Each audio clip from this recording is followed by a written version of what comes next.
Bihar board class 12 arts vertical science second classes है। राष्ट्र निर्माण की चुनौतियां।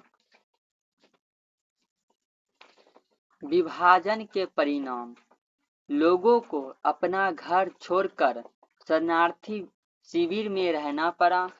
धर्म के नाम पर एक समुदाय के लोग ने दूसरे समुदाय के लोगों को बेरहमी से मारा।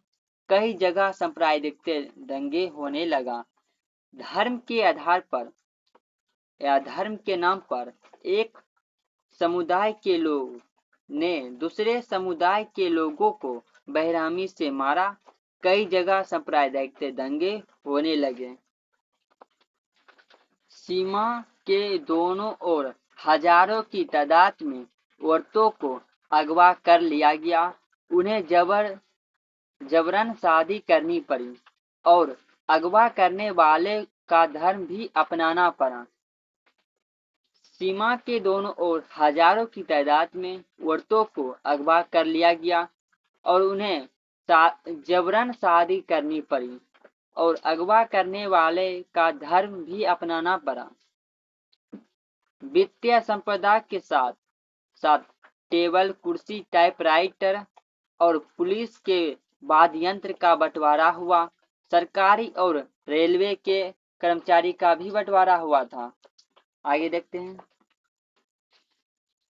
फिल्म गर्भ हवा वर्ष 1973 में प्रकाशित हुआ था। निर्देशक MS सात्यु।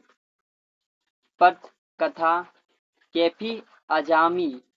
अभिनय बलराम साहनी, जलाल आगा, फारूक शेख, गीता सिद्धांत। बंटवारा हुआ। इसमें कौन कौन बंटवारा हुआ था? बलराज साहनी, जलाल आगा, फारूक शेख, गीता सिद्धांत बंटवारा हुआ। ये सब क्या थे? अभिनय थे। आगे देखते हैं। स्वतंत्र भारत दो प्रकार के प्रांतों में विभाजित था। ब्रिटिश प्रांत, वैसा प्रांत जिस पर ब्रिटिश का शासन था उसे ब्रिटिश प्रांत कहा जाता है।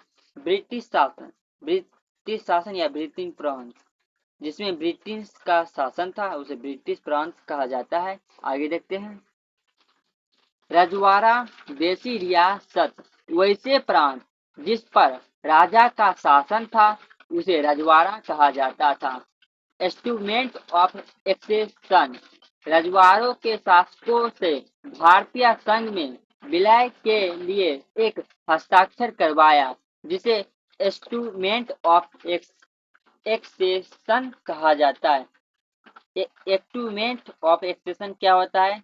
इसमें राजा या रजवाड़ों को भारतीय संघ में विलय करने के लिए हस्ताक्षर करवाया गया।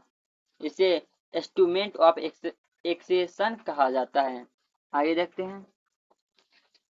देसी रियासतों के बारे में 3 अहम बातें। अधिकतर रजवाड़ों के लोग भारतीय संघ में शामिल होना चाहते थे। भारत सरकार कुछ इलाकों को थोड़ी स्वायत्तता देने के लिए तैयार थी। विभाजन की पृष्ठभूमि में विभिन्न इलाकों के सीमांकन के सवाल पर खींचतान जोर पकड़ रही थी और ऐसे में देश की क्षेत्रीय एकता और अखंडता और का प्रश्न सबसे महत्वपूर्ण हो गया था। जूनागढ़, हैदराबाद, कश्मीर और मणिपुर की रियासत का विलय बाकी रियासतों की तुलना में थोड़ा कठिन साबित हुआ। विभाजन की प्रक्रिया में जूनागढ़, हैदराबाद, कश्मीर और मणिपुर की रियासतों का विलय बाकी रियासतों की तुलना में थोड़ा कठिन हुआ। आगे देखते हैं। रजवाड़ों का विलय। भारत में रजवाड़ों की संख्या 565 थी। अंग्रेजों ने भारत की आजादी की घोषणा में कहा था कि भारत या पाकिस्तान किसी भी देश में शामिल हो सकते हैं या स्वतंत्र रह सकते हैं। रजवाड़ों को अंग्रेज ने आज़ादी दे दिया है कि वह चाहे तो पाकिस्तान में शामिल हो सकते हैं या भारत में शामिल हो सकते हैं या वे स्वयं स्वतंत्र रह सकते हैं। आगे देखते हैं। त्रावणकोर एवं हैदराबाद ने स्वतंत्र रहने की घोषणा की। भोपाल के नवाब संविधान सभा में भाग नहीं लेना चाहते थे। 15 अगस्त 1947 तक लगभग सभी रजवाड़ों भारतीय संघ में शामिल हो चुके थे। 4 रजवाड़ों जम्मू कश्मीर, हैदराबाद, जूनागढ़, मणिपुर को छोड़कर सभी रजवाड़ों को भारतीय संघ में शामिल करवा लिया गया।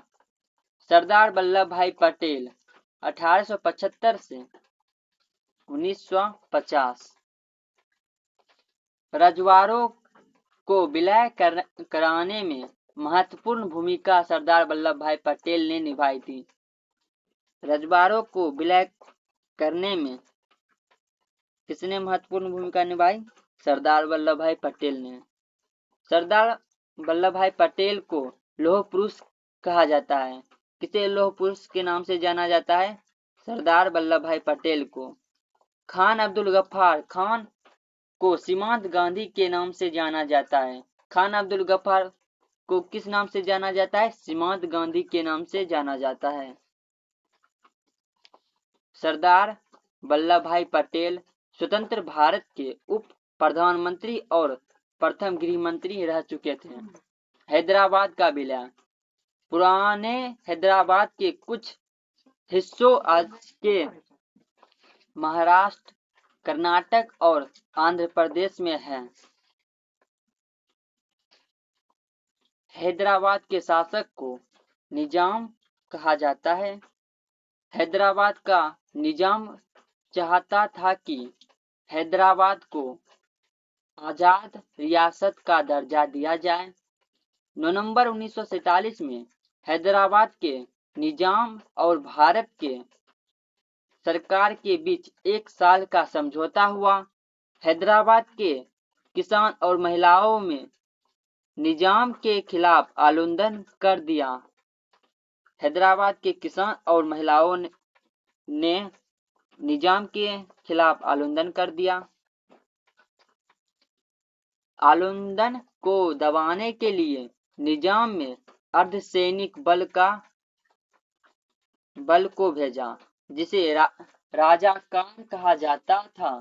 राजाकार सांप्रदायिक और अत्याचारी था। राजाकारों ने गैर मुस्लिम को निशाना बनाकर लूटपाट मचाई और हत्या तथा बलात्कार किया। अर्धसैनिक बल को अपनाया था। इसमें होता क्या? मुसलमानों को छोड़कर गैर मुस्लिम हिंदुओं को अपना निशाना बनाया, लूटपाट, मुस्लिम को गैर मुस्लिम को निशाना बनाया, लूटपाट मचाई और हत्या तथा बलात्कार किया। 1948 के सितंबर में भारतीय सेना हैदराबाद पहुंची। 1948 में हैदराबाद के निजाम ने आत्मसमर्पण कर दिया और हैदराबाद का भारत में विलय हो गया। जब लूटपाट मचा रहे थे 1948 सितंबर में भारतीय सेना हैदराबाद पहुंचे। भारतीय सेना ने अर्धसैनिक को हरा दिया। तब हैदराबाद भारत में विलय होने के लिए सहमति कर दिया। इसलिए 1948 में निजाम ने आत्मसमर्पण कर दिया और हैदराबाद का भारत में विलय हो गया। मणिपुर का विलय। आजादी के कुछ दिन पहले मणिपुर के शासक महाराजा बोधचंद्र सिंह ने भारत संघ में विलय के सहमति पत्र पर हस्ताक्षर किए थे। बदले में भारत मणिपुर की आंतरिक स्वतंत्रता बनाए रखने की स्वीकृति प्रदान की। जनमत के दबाव में महाराजा ने 1948 में चुनाव करवाया और चुनाव के बाद मणिपुर में संवैधानिक राजतंत्र कायम किया गया। भारत में महाराज पर दबाव डालकर मणिपुर का विलय कर दिया गया था।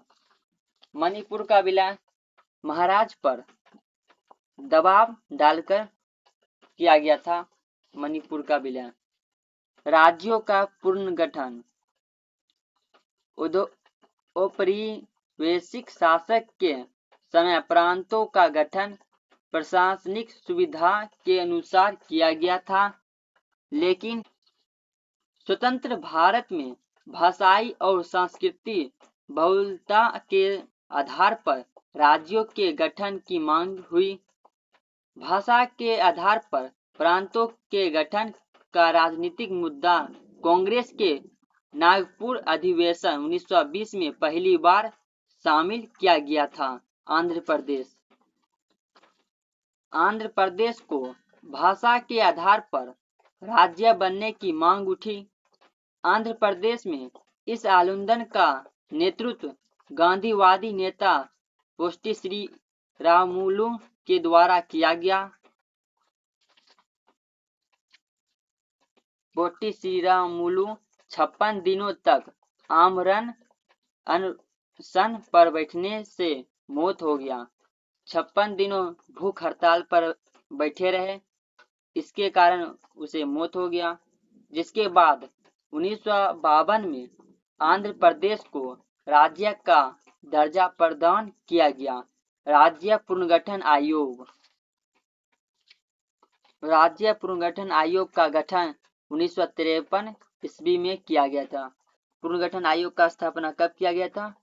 1953 ईस्वी में किया गया था।